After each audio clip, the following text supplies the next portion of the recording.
রাসূলুল্লাহ সাল্লাল্লাহু আলাইহি ওয়াসাল্লাম বলেন, তোমাদের সামনে আসছে ধৈর্যের যুগ। ধৈর্যের যুগ মানে যেই যুগে তোমরা পরিপূর্ণ ইসলাম পালন করতে কঠিন হয়ে যাবে। যেরকম হাতের উপরে আগুন রাখা কঠিন হয়ে যায়, ঠিক আমার সুন্নাতের উপরে অটল থাকা, কায়েম থাকা কঠিন হয়ে যাবে। কিন্তু ওই সময়ে যারা আমার সুন্নাতের উপরে অটল থাকবে, কায়েম থাকবে, তারা 50 জন শহীদের সওয়াব একাই পাবে। রাসূলুল্লাহ সাল্লাল্লাহু আলাইহি ওয়াসাল্লামের সাহাবীরা জিজ্ঞেস করলেন, ইয়া রাসূলুল্লাহ, 50 জন কি তাদের মতো নাকি আমাদের মতো? তিনি বললেন, তোমাদের মতো। আবার জিজ্ঞেস করলেন, তা কি তাদের মতো?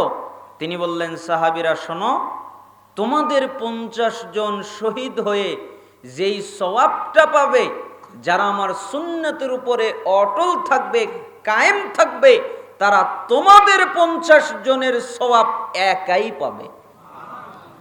এজন্য সালাফরা কেউ কেউ ব্যাখ্যা করেছেন, হতে পারে জ্ঞান অর্জন করার কারণে শহীদের যে সওয়াব তারা পাবে, ওটা রাসূলুল্লাহ সাল্লাল্লাহু আলাইহি ওয়াসাল্লামের সময়ের শহীদদের সওয়াব তাদেরকে দান করা হবে।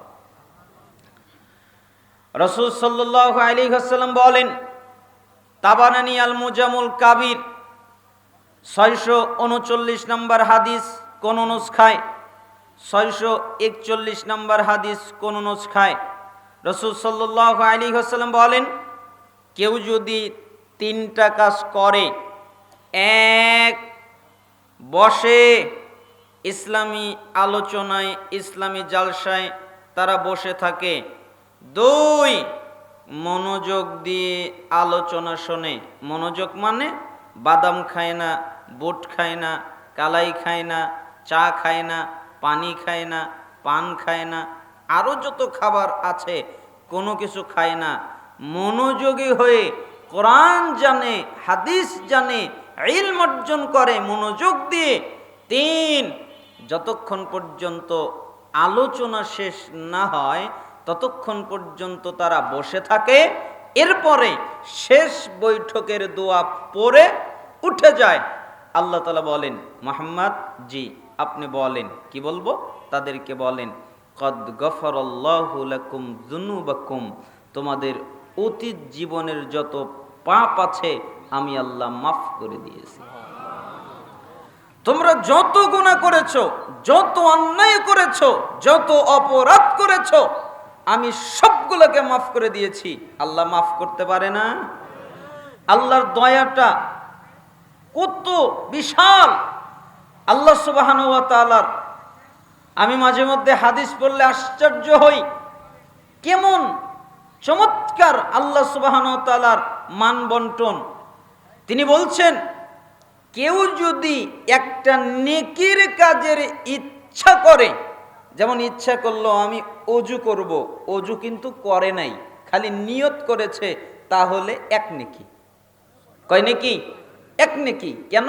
আমি অজু করব, আমি সালাত আদায় করব, আমি তাহাজ্জুদ পড়ব, আমি দান করব, আমি উমরা করব, হজ করব, যে কোনো একটা নেকির কাজের ইচ্ছা করেছে, কিন্তু নেকির কাজটা করে নাই, তাও তাকে 1 নেকি দান করা হবে।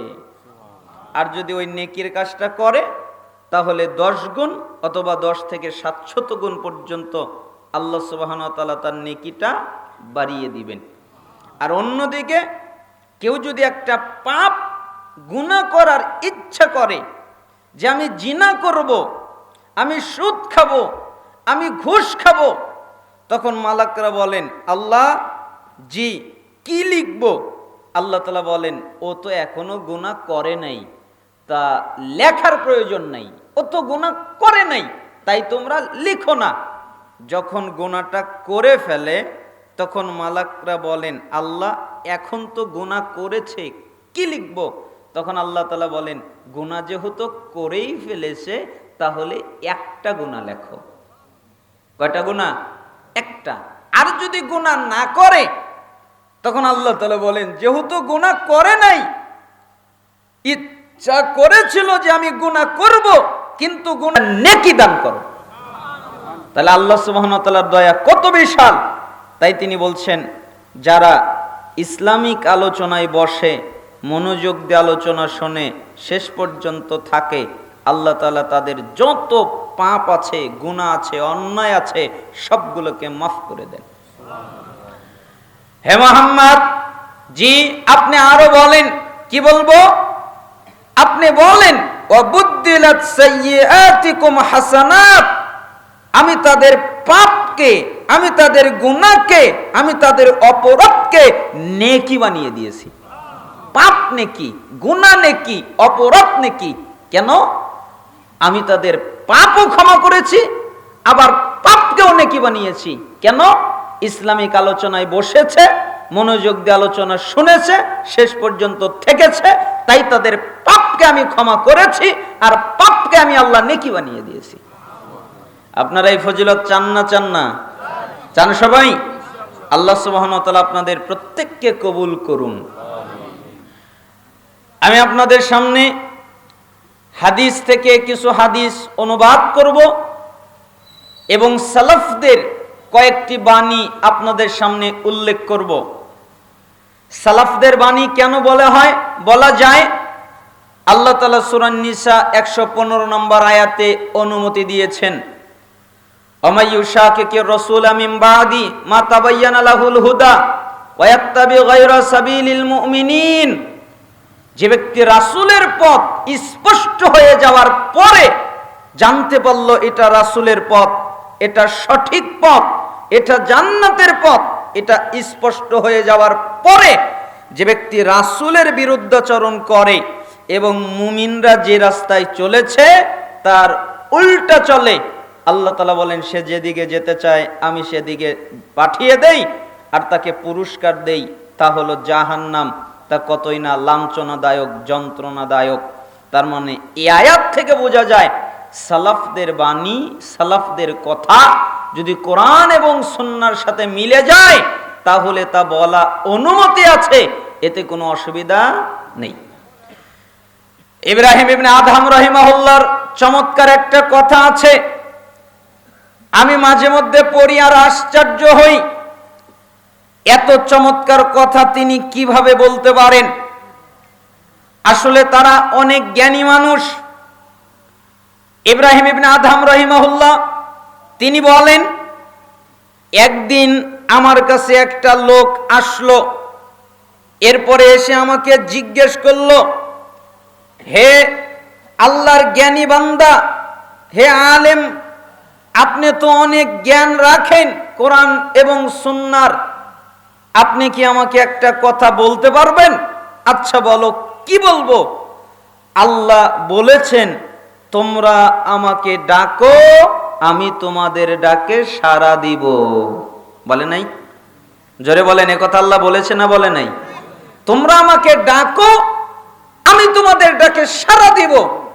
কিন্তু আমি আল্লাহকে এত ডাকি, আল্লাহকে বলি আল্লাহ এটা আমার লাগবে, আল্লাহকে বলি আল্লাহ এইটা আমার প্রয়োজন, আল্লাহকে বলি আল্লাহ এইটা দান করো, কিন্তু আমি তা পাই না। আল্লাহর কাছে চাই কিন্তু আল্লাহ আমায় দেয় না, অথচ আল্লাহ বলেছেন আমার কাছে চাও আমি দিব, আর আমি চাই পাই না। এরকম আমাদের সাথে ঘটে না মাঝে মধ্যে? আল্লাহর কাছে একটা জিনিস চাইলাম কিন্তু ওই জিনিসটা পেলাম না, এর কারণটা কি? কেন এরকম হয়? ইব্রাহিম ইবনে আদহাম রাহিমাহুল্লাহ বললেন, 5 কারণে তোমরা 5টা অপরাধ করেছো, 5টা গুনাহ করেছো, 5টি মারাত্মক অন্যায় করেছো। এই 5টা অপরাধের কারণে, এই 5টা অন্যায়ের কারণে, এই 5টা গুনার কারণে আল্লাহ তাআলা তোমাদের দোয়াকেই কবুল করেন না। তখন তিনি বললেন, তাহলে বলেন গুনাহগুলো কি? তখন তিনি বলা শুরু করলেন, 1, আরাফতুমুল্লাহ ফালাম তুআদ্দু হাক্কাহু, তোমরা আল্লাহর পরিচয় জেনেছো কিন্তু আল্লাহর হক আদায় করছো না। আল্লাহর পরিচয় আমরা জানি না? জোরে বলেন, জানি না? আল্লাহর অস্তিত্ব আছে জানি না? আপনারা কি মনে করেন আল্লাহর অস্তিত্ব আছে না নাই? জান্নাতে কি আল্লাহকে দেখা যাবে? জান্নাতের সবচেয়ে বড় নিয়ামত হলো আল্লাহকে দেখা। আল্লাহর অস্তিত্ব আছে, আল্লাহর হাত আছে, আল্লাহর পা আছে, আল্লাহ কথা বলেন, আল্লাহ শোনেন, আল্লাহ খুশি হন, আল্লাহ রেগে যান। যদি বলেন কেমন, আমরা উত্তরে বলবো আল্লাহর যেমন লাগবে আল্লাহ তেমন। কারোর মতো তিনি নন, তিনি তার মতো। তার যেমন হাতের দরকার তেমন তার হাত, তার যেমন পায়ের দরকার তেমন তার পা, তার যেমন অস্তিত্বের দরকার তেমন তার অস্তিত্ব কারোর সঙ্গে তুলনীয় নয়। তার মানে আল্লাহর অস্তিত্ব আছে। এই যে তোমরা আল্লাহর পরিচয় জানো কিন্তু আল্লাহর হক আদায় করো না। আল্লাহর হক কি জানো? আল্লাহর হক হলো একমাত্র আল্লাহর ইবাদত করা, আল্লাহর সাথে কাউকে শরীক না করা। এটাই হলো আল্লাহর হক। তোমরা একমাত্র আল্লাহর ইবাদত করবে, কেবলমাত্র আল্লাহর ইবাদত করবে, শুধুমাত্র আল্লাহর ইবাদত করবে। কেন? আল্লাহ তোমাকে বানিয়েছে, আল্লাহ তোমাকে পাঠিয়েছে শুধুমাত্র তার ইবাদত করার জন্য, আর কোনো কাজের জন্য নয়। দলিল, আমা খালাকতুল জিন্না ওয়াল ইনসা ইল্লা লিয়াবুদুন। আমি মানুষকে আর জিনকে তৈরি করেছি একমাত্র, কেবলমাত্র, শুধুমাত্র আমার তাওহীদ প্রতিষ্ঠার জন্য, আমার ইবাদতের জন্য। বলেন তো আপনাকে আর আমাকে বানিয়েছে কেন? ইবাদতের জন্য। মা উরিদু মিনহুম মির রিজকিন ওয়া মা উরিদু আইয়ুতঈমুন। আমি এদের কাছে কোনো রিজিক চাই না, যারা আমাকে রিজিক দেবে। আমি এদের কাছে কোনো খাদ্য চাই না, যারা আমাকে খাদ্য দেবে। ইন্নাল্লাহ হুয়ার রাজ্জাক, নিশ্চয়ই আল্লাহ তিনিই হলেন রিজিক দাতা। আল্লাহ রিজিক দান করেন, আল্লাহ রিজিক দেন। আল্লাহ রিজিক দেয় না? মারিয়াম আলাইহিস সালাম রিজিক পায়নি? জান্নাত থেকে তার ঘরে মালাকের মাধ্যমে ফল আল্লাহ পৌঁছে দিয়েছেন। মারিয়াম আলাইহিস সালাম জান্নাতের খাবার খেয়েছেন, জান্নাতের ফল খেয়েছেন। কেন? আল্লাহর ইবাদত করেছেন তাই। মুসা আলাইহিস সালামের উম্মত মান্না ওয়া সালওয়া নামক জান্নাতের খাবার খেয়েছেন। কেন? আল্লাহর ইবাদত করেছে তাই।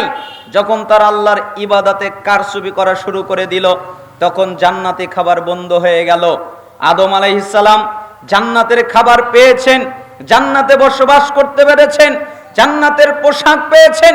কিন্তু যখন আল্লাহর নির্দেশ লঙ্ঘন করলো, আল্লাহ তাআলা বললেন এই গাছের নিকটে যেও না। যখন অমান্য করলো, তখন তার শরীর থেকে জান্নাতের পোশাক খুলে গেল, জান্নাত থেকে বের করে দেওয়া হলো। কেন? পাপের কারণে। ঠিক মানুষ যদি ইবাদত করে আল্লাহ রিজিক দেবেন, আর মানুষ যদি পাপ করে আল্লাহ রিজিক বন্ধ করে দিবেন।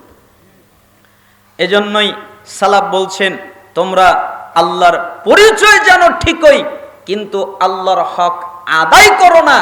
এই কারণে তোমাদের দোয়া কবুল হয় না।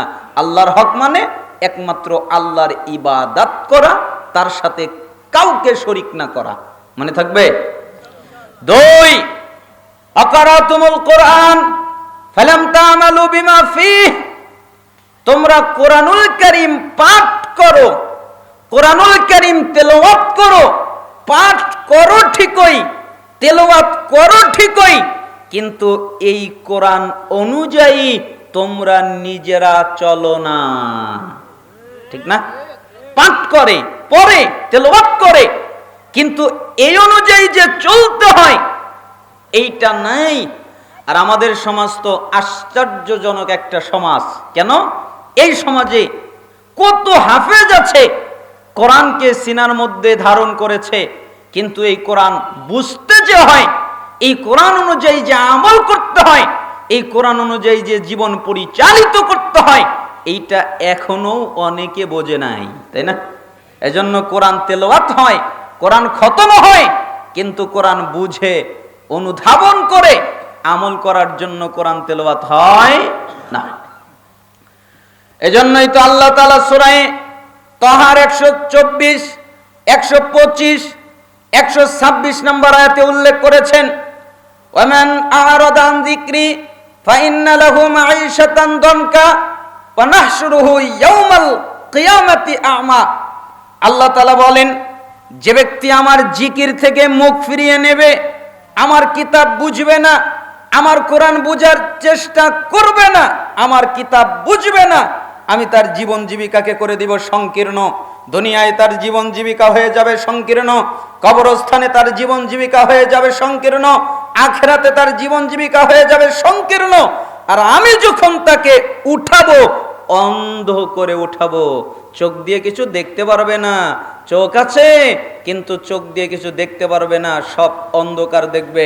তখন সে আল্লাহকে প্রশ্ন করবে, ক্বালা রাব্বি লিমা হাশারতানি আ'মা ওয়া ক্বাদ কুনতু বাসীরা, হে আমার রব, আজকে আপনি আমাকে কেন অন্ধ করে উঠালেন? আমি যখন দুনিয়ায় ছিলাম তখন তো চক্ষুওয়ালা ছিলাম, এই চোখ দিয়ে দেখতে পারতাম, আজকে আপনি আমাকে অন্ধ করে কেন উঠালেন? আল্লাহ তাআলা বলবেন, ক্বালা কাযালিকা আতাতকা আয়াতুনা ফানাসিতাহা ওয়া কাযালিকাল ইয়াউমা তুনসা। কেন? তোমার কাছে যেদিন আমার আয়াত গিয়েছিল সেদিন তুমি আমার আয়াত থেকে মুখ ফিরিয়ে রেখেছিলে, ঠিক একই ভাবে আজকের দিনে আমি তোমার থেকে মুখ ফিরিয়ে নিলাম। আচ্ছা বলেন, আল্লাহ তাআলা যদি মুখ ফিরিয়ে নেয় বাঁচার কোনো উপায় আছে?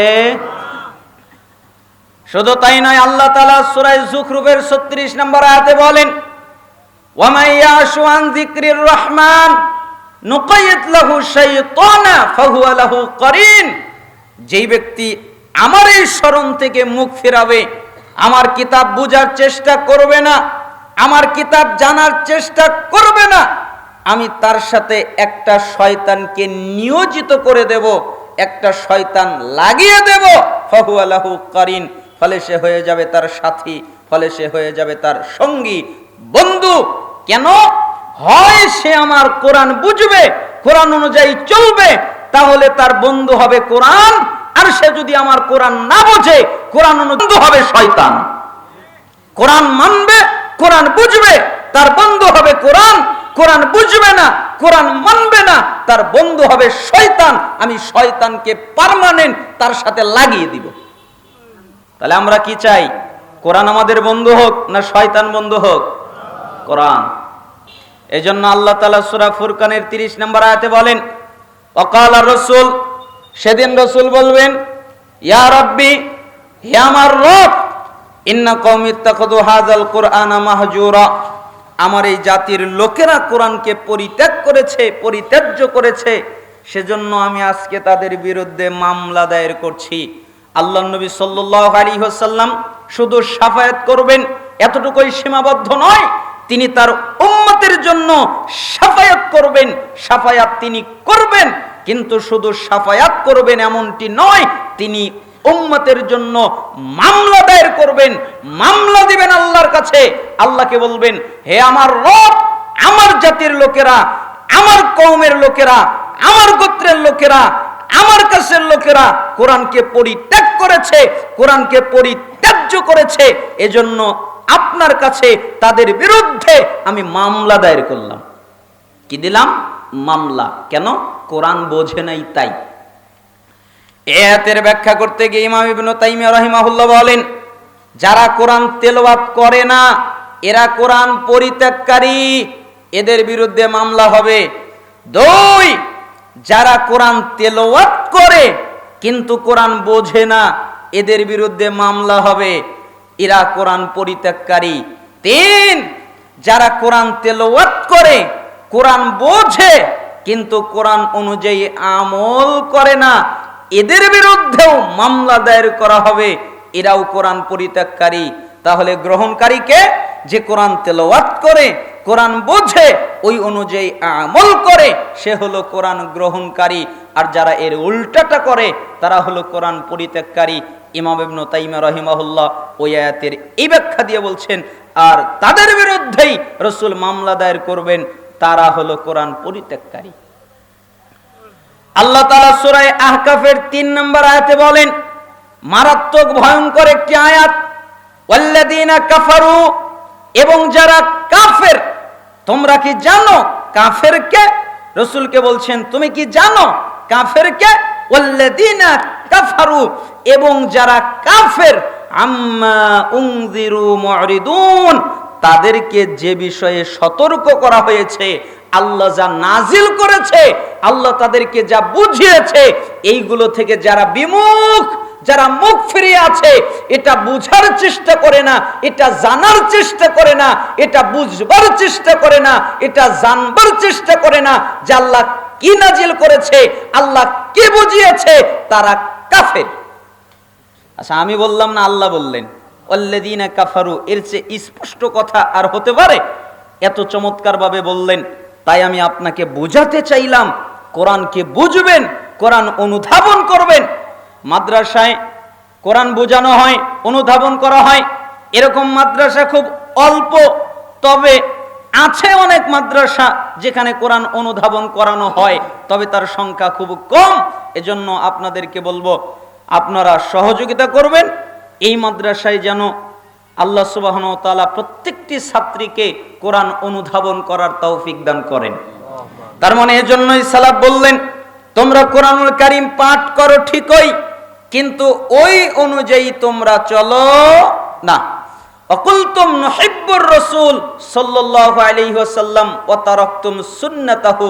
৩, তোমরা বলো আমরা রাসূলের সুন্নাতকে ভালোবাসি, রাসূলের সুন্নাতকে মুহাব্বত করি।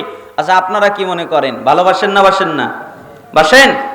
রাসূলের জন্য, আল্লাহর জন্য আপনাকে যদি টার্গেট করা হয় আর আপনাকে যদি বলা হয় আল্লাহর জন্য জীবন দিতে হবে, রাসূলের জন্য জীবন দিতে হবে, দিতে পারবেন?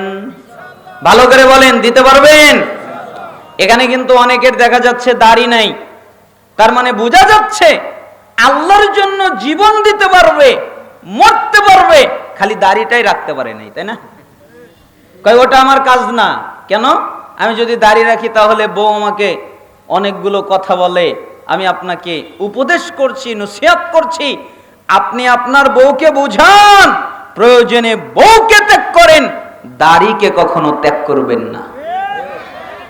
বউ চলে যাক, আপনি পুরুষ মানুষ, আপনার জন্য মেয়ের অভাব নেই, অনেক মেয়ে আছে, একটা চলে গেলে আল্লাহ আর একটার ব্যবস্থা করে দিবে। কিন্তু যে মেয়ে দাড়ি কাটতে বলে, যে মেয়ে ইসলামের বিরুদ্ধাচরণ করে, সে অবশ্যই জালেমা, আর জালেমাকে নিয়ে সহযোগিতা করে সংসার করার জন্য আল্লাহ বলেনি, আল্লাহ আপনাকে আলাদা হয়ে যেতে বলেছেন। অতএব সে যদি আপনার ইসলামের বিরুদ্ধে চলে, আপনার দাড়ি কাটতে বলে, সে যদি আপনার দাড়ি কাটার কারণ হয় তাকে বোঝান, সে যদি হেদায়েত পেয়ে যায় ভালো, আর যদি না হয় তাকে পৃথক করে দেন, আলাদা করে দেন। আপনি পুরুষ, আপনার জন্য মেয়ে আরো আছে।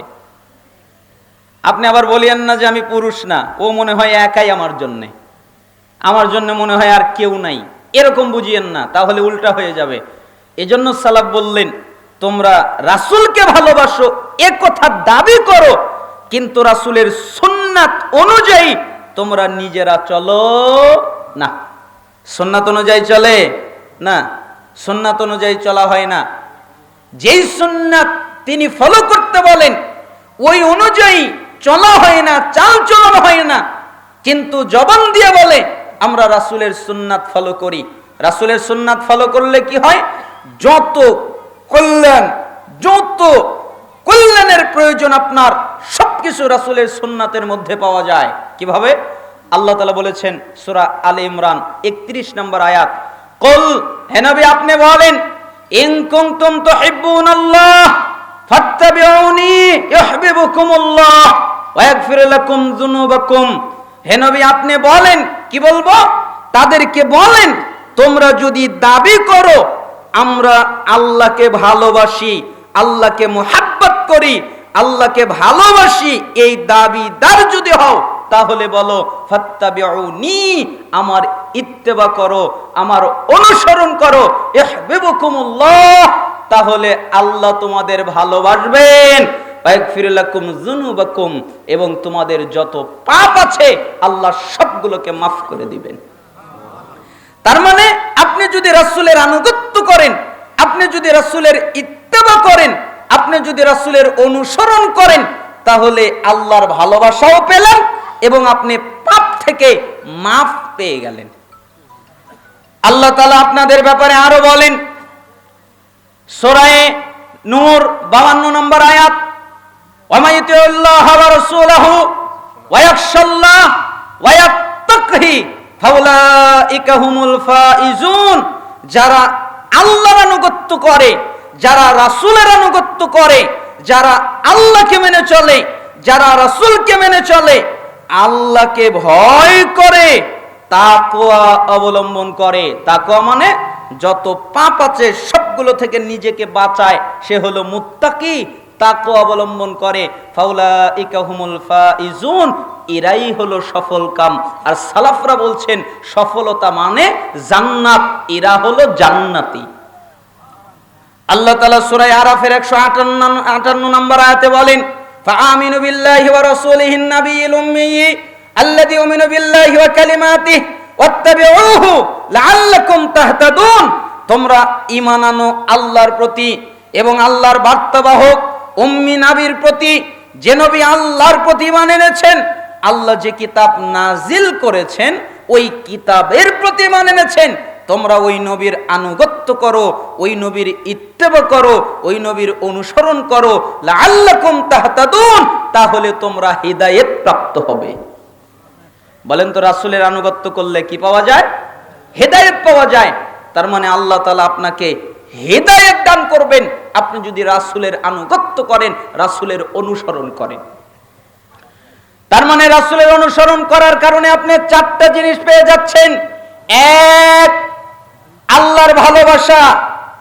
দুই, হেদায়েত। তিন, জান্নাত। চার, সমস্ত পাপ থেকে ক্ষমা। তার মানে চারটা জিনিস লাগলে পেয়ে গেলে আর কিছু লাগে না। এক, আল্লাহর ভালোবাসা। দুই, হেদায়েত। তিন, ক্ষমা। চার, জান্নাত। বলেন তো এই চারটা জিনিস যদি পেয়ে যান আর কিছু লাগে? এই জন্য রাসূলের আনুগত্য করার মাধ্যমে এই চারটা জিনিস আপনি পেয়ে যাবেন।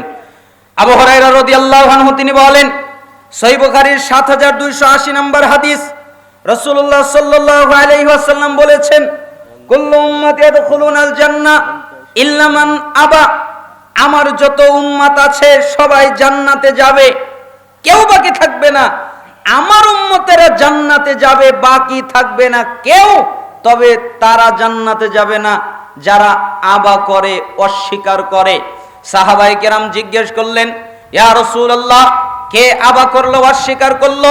তখন তিনি বললেন, মান আতাআনি দাখালাল জান্নাহ। যারা আমার আনুগত্য করলো, যারা আমার ইত্তেবা করলো, যারা আমার অনুসরণ করলো, দাখালাল জান্নাহ, এরা জান্নাতে চলে গেল। ওমান আসানি ফাকাদ আবা। যারা আমার অবাধ্যতা করলো, আমার নাফরমানি করলো, ওরা আমাকে অস্বীকার করলো, আর ওরা জান্নাতে যাবে না। তার মানে আমি নবী বলেছি সুদ খায়ও না, ও সুদ খাই কেন, আমাকে মানে না তাই। আমি বলেছি ঘুষ খায়ও না, ও খাই কেন, আমাকে মানে না তাই।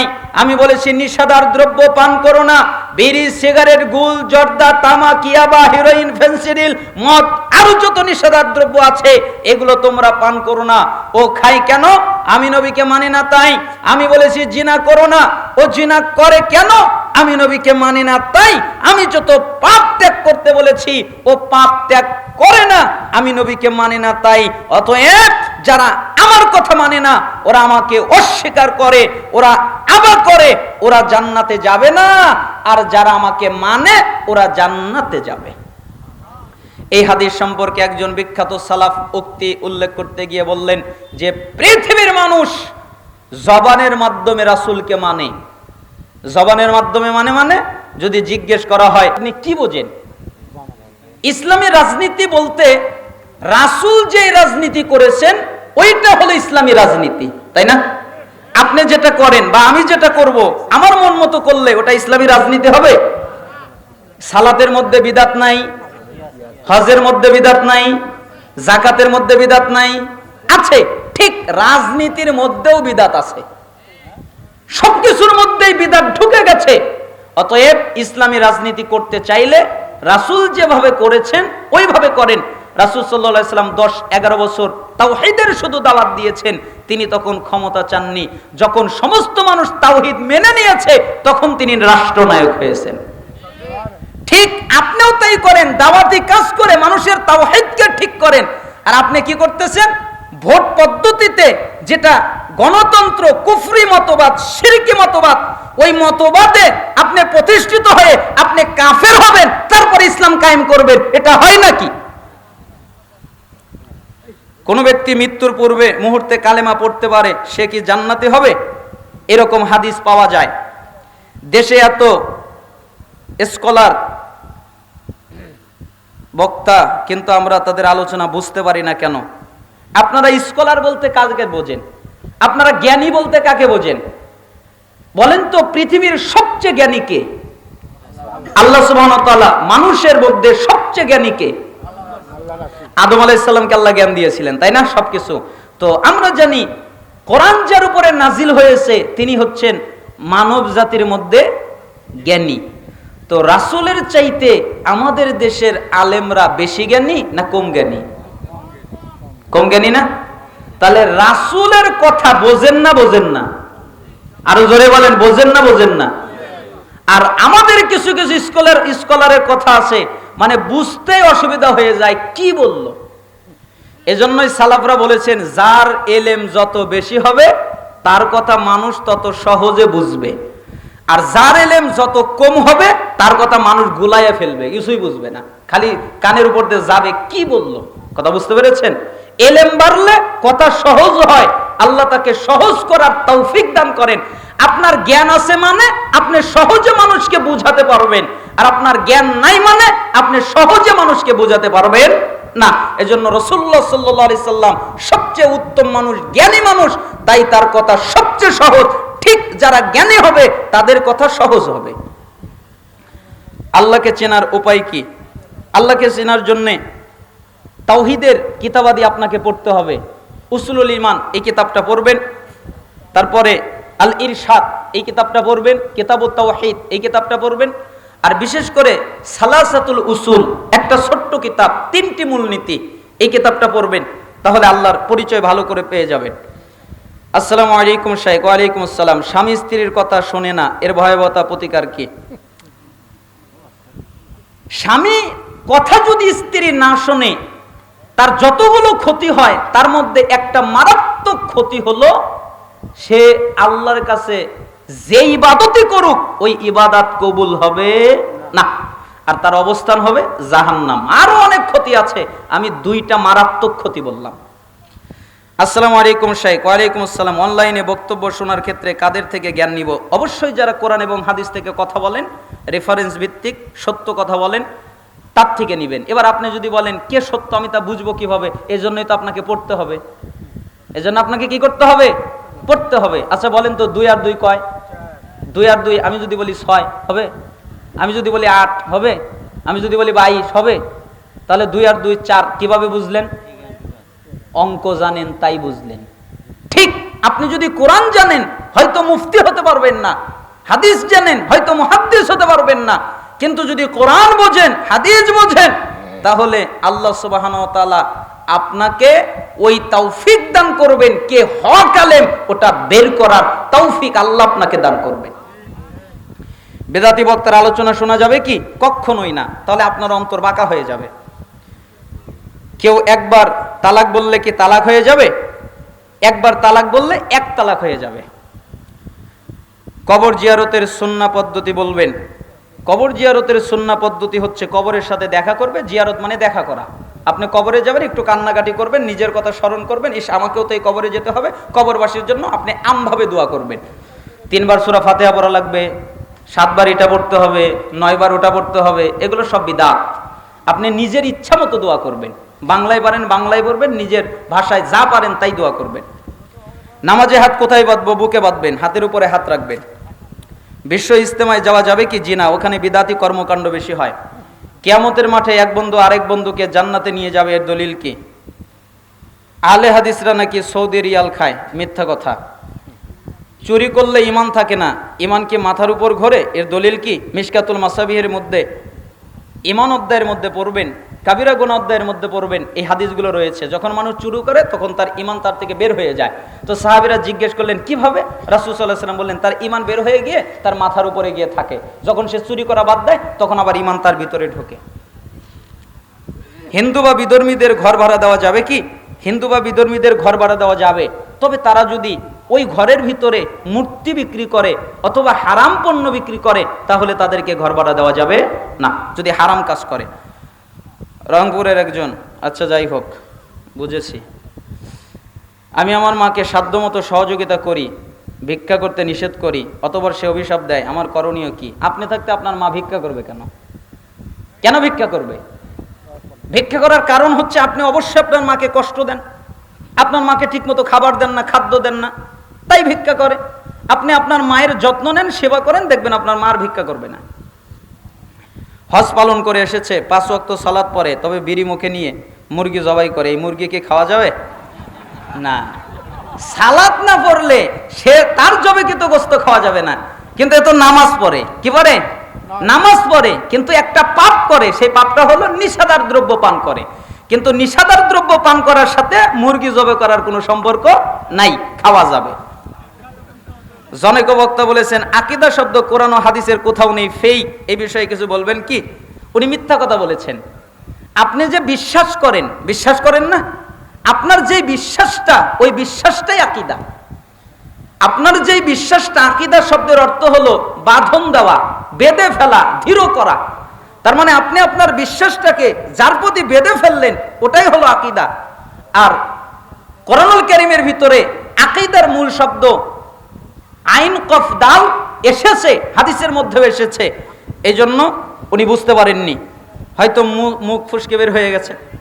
ওনাকে জিজ্ঞেস করেন, পরবর্তীতে উনি করবেন। ভিতরের কুনুত কখন পড়া সুন্নাত সম্মত? রুকুর আগে নাকি পরে? রুকুর আগেও পড়া যায়, রুকুর পরেও পড়া যায়, দুটাই সুন্নাত সম্মত। আবার যদি কুনুত না পড়েন তাও সালাত আদায় হবে, এটাও সুন্নাত সম্মত। বুঝতে বলেছেন? রুকু পড়লে, রুকুর কুনুত পড়লেন না, কুনুত না পড়ার কারণে এটাও সুন্নাত সম্মত। আবার রুকুর আগে পড়লেন, এটাও সুন্নাত সম্মত। আবার রুকুর পরে পড়লেন, এটাও সুন্নাত সমর্থিত। মৃত পিতামাতা, বন্ধু বান্ধব বা আত্মীয় স্বজনের পক্ষ থেকে মসজিদে দান করা যাবে কি? অবশ্যই দান করা যাবে। মেয়েদের থুতনির নিচে যে চুল গজায় সেটা রাখতে হবে না কেটে যাবে? রেখে দিবে। হযরত মুহাম্মদ সাল্লাল্লাহু আলাইহি সাল্লাম ছাড়া আল্লাহ তাআলা আর কোন নবীকে রাসূল উপাধি দিয়েছেন? 6 জনকে দিয়েছেন। সাহাবীগণ সে খিলাফত কায়েম করেছিলেন, আমাদেরকে সেই খিলাফত। জি। সমাজে অনেককে অনেক রকম প্যাটার্নে দাড়ি রাখতে দেখা যায়, এক্ষেত্রে মাসনুন প্যাটার্ন কোনটি? মাসনুন প্যাটার্ন হচ্ছে যেভাবে দাড়ি উঠবে ওইভাবে দাড়ি ছেড়ে দিবে, দাড়িতে কোনো ধরার প্রয়োজন নেই, দাড়ি উঠবে যেভাবে বাড়তেছে বাড়তে দিবে। কারণ রাসূল সাল্লাল্লাহু আলাইহি ওয়াসাল্লাম বলেছেন দাড়ি ছেড়ে দাও, আর মোচকে কি করো? খাটো করো। তাহলে মোচকে খাটো করবে আর দাড়িকে কি করবে? ছেড়ে দিবে। সালাতে দাঁড়িয়ে একটি সেজদা হয়েছে নাকি 2টা সেজদা হয়েছে, এরূপ সন্দেহ হলে করণীয় কি? আর সালাম ফেরানোর পর এরূপ মনে হলে করণীয় কি? আপনার যদি মনে হয় একটা সিজদা কমে গেছে, তাহলে ওই রাকাতটা বাতিল। যদি মনে হয়, আপনার দৃঢ় বিশ্বাস হয় যে একটা সিজদা কমে গেছে, তাহলে আপনি আবার আরেক রাকাত পড়বেন, ওই সালাতের সাথে আরেক রাকাত কি করবেন? পড়বেন। পড়ার পরে আপনি কুনুত পড়বেন, দুরূদ শরীফ পড়বেন, দোয়া মাসুরা পড়বেন, এরপরে 2টা সাহু সিজদা করবেন, তারপরে উঠবেন, ডানে বামে সালাম ফেরাবেন। আর যদি আপনার সালাম ফেরানোর পরে মনে পড়ে যায়, তাহলে সরাসরি এসে যে আমার সেজদায় একটা কমে গেছে, তাহলে 1 রাকাত পড়বেন, তারপরে ডানে বামে সালাম ফেরাবেন, তারপরে 2টা সাহু সিজদা দিবেন, তারপরে আবার ডানে বামে সালাম ফেরাবেন। প্রচলিত রাজনৈতিক দল, যাই হোক, কোর্টের মাধ্যমে বিবাহ তালাক হয়, সেই স্বামীকে পুনরায় গ্রহণ করা যাবে কি? বিস্তারিত আলোচনা করবেন। কোর্টের মাধ্যমে যেই তালাক হয় ওটা শরীয়ত সমর্থিত নয়, ওটাতে ফেরত নেওয়া যায়। তবে এখানে বুঝতে হবে আপনি হানাফি না আহলে হাদিস। যদি আহলে হাদিস হন তা নাই তো সুযোগ আছে, আর হানাফি হলে সুযোগ নেই। কেন সুযোগ নেই? কারণ হানাফি ফতোয়ায় এই সুযোগ দেওয়া হয় নাই। ও সব সময় আপনি হানাফি মাযহাব মানবেন আর তালাকের ক্ষেত্রে এসে আহলে হাদিস হবেন না, এই সুযোগ আমরা দিতে চাই না। ফরজ সালাতের পর সম্মিলিত মোনাজাত করা যাবে কি? ফরজ সালাতের পরে সম্মিলিত মোনাজাত করা মানে রাসূলকে অপমান করা। কেন? আল্লাহ নবী বলেছেন, যখন সালাম শেষ হয়ে যাবে তখন তোমরা আল্লাহু আকবার বলবে, আস্তাগফিরুল্লাহ আস্তাগফিরুল্লাহ আস্তাগফিরুল্লাহ 3 বার বলবে, আল্লাহুম্মা আনতাস সালামু ওয়া মিনকাস সালাম তাবারাকতা ইয়া যাল জালালি ওয়াল ইকরাম, এটা পড়বে। তোমরা আয়াতুল কুরসি পড়বে, তাহলে জান্নাতে যাবে। মাঝখানে বাধাটা হলো মৃত্যু। সূরা ইখলাস, ফালাক, নাস একবার করে, ফজর মাগরিবে 3 বার করে পড়বে। এইগুলো নষ্ট করেছে কে?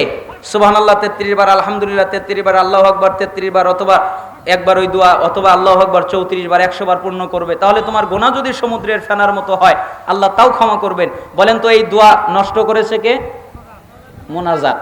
হুজুর আগে বোঝেন, মুনাজাত করা বৈধ, মুনাজাত করা জায়েজ মুনাজাতের জায়গায়, কিন্তু আপনি যদি ওভারটেক করেন, আচ্ছা মসজিদে ঢোকার সময় কি দোয়া পড়েন? ওই জায়গায় যদি আল্লাহুম্মা আফতাহ লি আবওয়াবা রাহমাতিকের জায়গায় যদি বলেন আলহামদুলিল্লাহি রাব্বিল আলামিন, অথবা বললেন আয়াতুল কুরসি আল্লাহু লা ইলাহা ইল্লা হুয়াল হাইয়ুল কাইয়্যুম, কয় নাকি হবে? একটাও নাকি হবে? কেন হবে না? চেঞ্জ করলেন কেন? চেঞ্জ করা বিদাত। বিদাত হয় বাড়ালে। আল্লাহ যে দিন দিয়েছে তার চেয়ে যদি আপনি বাড়ান বিদাত, আল্লাহ যে দিন দিয়েছে তার চেয়ে যদি একটু কমান বিদাত, আল্লাহ যে দিন দিয়েছে তা যদি চেঞ্জ করেন বিদাত। আর মুনাজাতের ভিতরে তিনটাই ঘটে। কেন? আল্লাহ তো নামাজের পরে মুনাজাত দেয় নাই, আপনি বাড়ালেন। আল্লাহ তো নামাজের পরে ওই দোয়াগুলোকে ত্যাগ করতে বলেন নাই, আপনি ওগুলো ত্যাগ করে দিলেন। আল্লাহর নবী তো চেঞ্জ করতে বলেন নাই, আপনি দোয়া সরিয়ে দিয়ে এখানে মুনাজাত ঢুকালেন। এজন্য এটা